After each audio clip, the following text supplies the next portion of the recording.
کہا ٹھیک، یہ کون سی مشکل بات ہوئی 40 دن نمازیں پڑھنے سے، اگر تو مل جائے تو میرے لیے کون سا یہ مشکل معاملہ ہے۔ 40 دن حضرت عمر کے پیچھے نمازیں چلتی رہی، دل کی دنیا تبدیل ہوتی رہی۔ 40ویں دن کی آخری نماز کے بعد جب وہ نوجوان واپس پلٹنے لگا تو وہ لڑکی حسب وعدہ وہاں کھڑی تھی، لیکن اس نے دیکھا نہیں، یہ نظر جھکا کے گزر رہا ہے۔ اس نے کہا جانے والے توجہ کر، میں تیرے لیے کھڑی ہوں۔ کہا خیر سے کھڑی رہو۔ عمر نے دل کا تعلق رب سے جوڑ دیا۔ اگر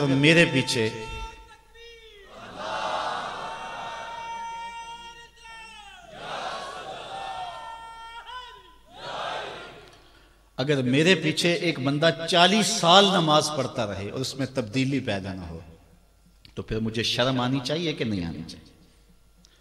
یار یہ تو میں ایک امام کی بات سنائی ہے، آؤ تو میں دلی کے ایک مانگت کی کہانی سناؤں۔ دلی کی جامع مسجد کی سیڑھیوں پہ ایک مانگنے والا بیٹھا ہوا ہے۔ ایک بہت بڑا انگریز افسر مسجد کی وزٹ کے لیے آیا، اس نے ہاتھ پھیلا دیا، اس نے اپنی جیب سے پرس نکال کر کے چند روپے اس کی جیب میں رکھے، دوبارہ جب پرس ڈالنے لگا تو پرس گر گیا۔ اس مانگنے والے نے وہ پرس اٹھا کے سنبھال لیا۔ خیر کچھ وقت گزرا، 1 سال کے بعد دوبارہ وہی افسر اس مسجد کی زیارت کے لیے، مسجد کو دیکھنے کے لیے، سیر کے لیے دوبارہ آیا تو فقیر نے پہچان لیا کہ یہ وہی ہے۔ اس نے کہا بابو جان ذرا 2 لمحوں کے لیے رکنا۔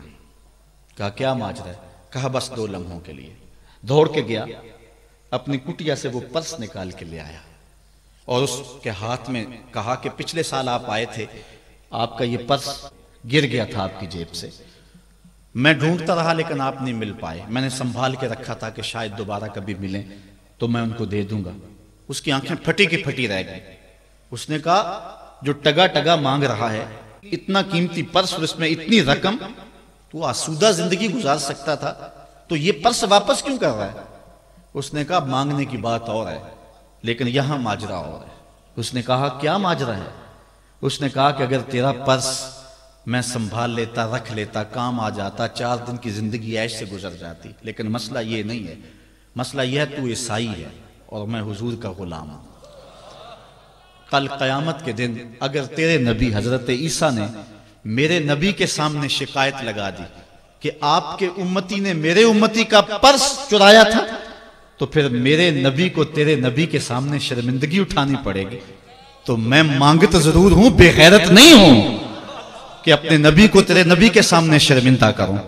یہ تو مانگتوں کی کہانی ہے، آج تو بادشاہ لوٹ رہے ہیں، آج تو پیٹ بھاری نہیں رہے ہیں اور ہم کہتے ہیں ٹکڑے ٹکڑے کر دیں گے، یہ زبانی دعوے ہیں، جمع خرچ ہیں۔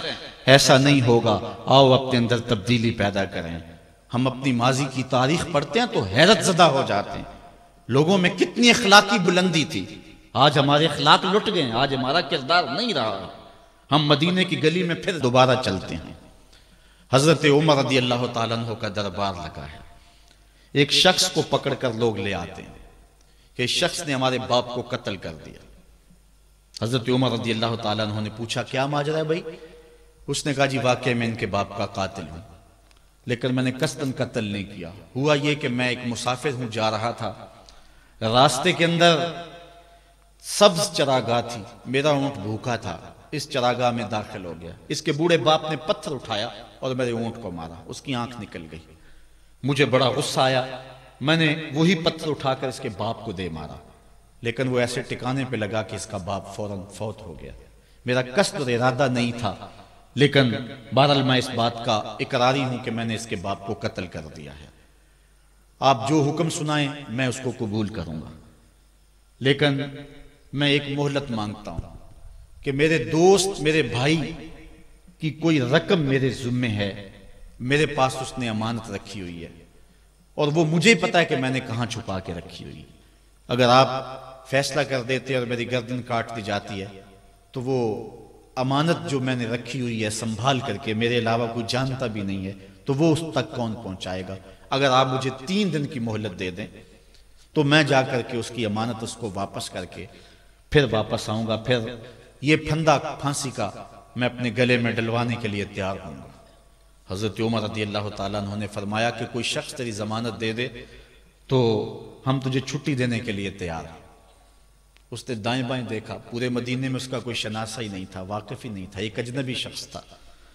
حضرت ابو ذر غفاری کھڑے ہو گئے، کہا حضرت عمر میں اس کی ضمانت دیتا ہوں۔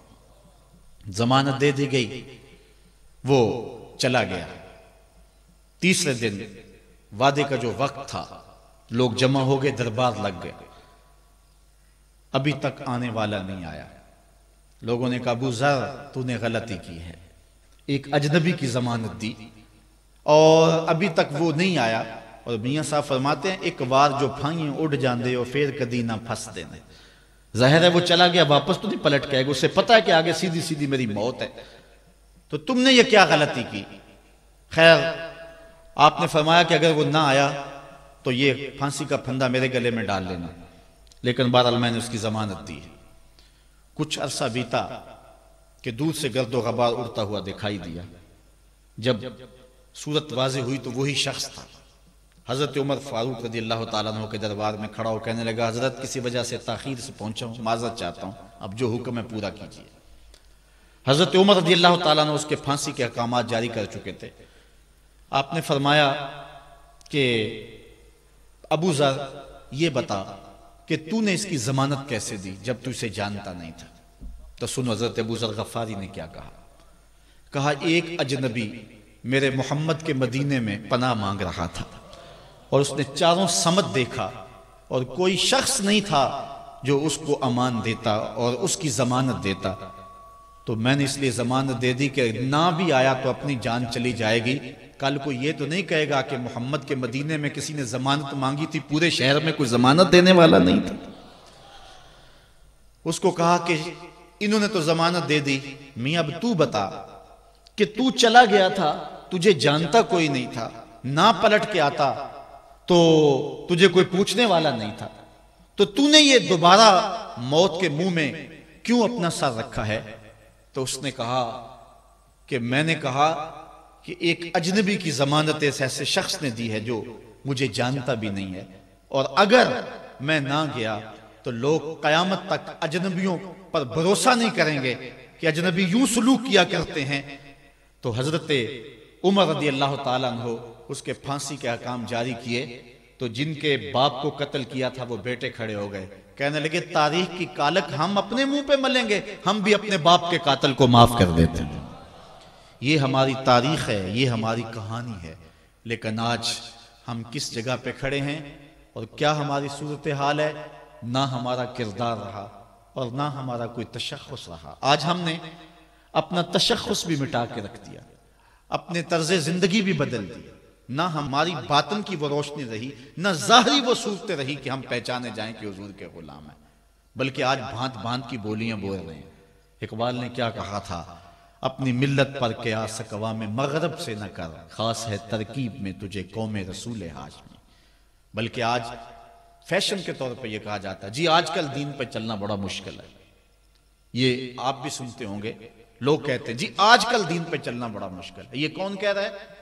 جو مسجد میں آتا ہے تو موسم کے مطابق گرم اور سرد پانی دستیاب ہے، اس کے لیے ماحول ہے، اس کے لیے خوبصورت قالین بچھے ہوئے ہیں، مخملی مسلح رکھے ہوئے ہیں، جو نرم اور گداز مسلحوں پہ پیشانی رکھ کر کے سجدہ کرتا ہے، وہ بطور فیشن کہہ رہا ہے جی آج کل دین پہ چلنا بڑا مشکل ہے۔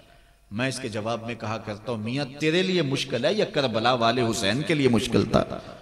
انہوں نے تو نہیں کہا کہ دین پہ چلنا مشکل ہے، تیرے لیے مشکل ہے دین پہ چلنا یا حضرت بلال حبشی کے لیے مشکل تھا، جنہوں نے تپتی ہوئی ریت پہ سجدے کیے، گلے میں رسہ ڈال کر کے گھسیٹا گیا اور انہیں پاؤں میں زنجیریں ڈال کر کے مکے میں کھینچا گیا، ہاتھوں اور پاؤں میں میخیں ٹھونک دی گئی، چکی پسوائی گئی، لیکن بلال ہیں کہ آگے مسکرا رہے ہیں۔